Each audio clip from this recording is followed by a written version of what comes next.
अस्सलाम वालेकुम करता सारे यूट्यूब चैनल है वो वेला व्लॉग तो जल्दी जल्दी सारे चैनल को मारो सब्सक्राइब तो सारी वीडियो नु करो शेयर तो बात उस तो बात करीने आज तो मज़ेदार व्लॉग स्टार्ट आज तो सारे मज़ेदार व्लॉग ये है पे कि आज असां वधे हैं घाह कपाउण शेर सुना दे शेर सुना दे रब्बी वात रमज़ान नसीब होया रब्बी वात रमज़ान नसीब होया इस विच बा बरकत रात अगू किस्मत दी बारात जड़ा नाज़िल पाक कुरान होया इस विच बा बरकत रात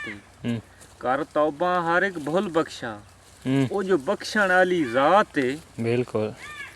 वो जो बख्शण वाली ज़ात है अगू भूल गया ओ आ फरमान मोहम्मद अरबी दा फरमान मोहम्मद अरबी दा रोज़ा जिस्म दी तहर दा कार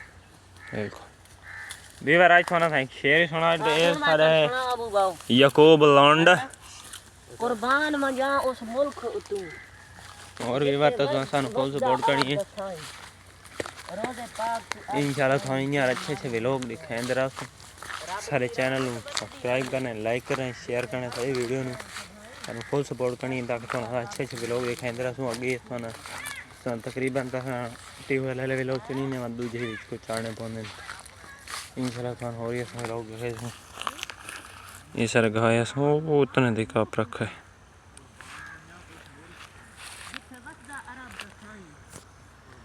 ये मोंटा फिरा खा वीडियो चढ़ींदा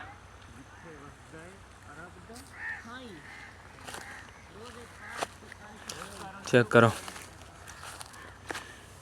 सर हूँ पक गई है ये असें बिच दाने खिला रहे थे भाई बात असें तेल इन्ना कढ़े सू थैंक यू नेवर आज दे व्लॉग दैन उम्मीद हम शायद आज दे व्लॉग का चंगा लगे तो लाइक करो सब्सक्राइब करो शेयर करो तब तक के लिए अल्लाह हाफिज़।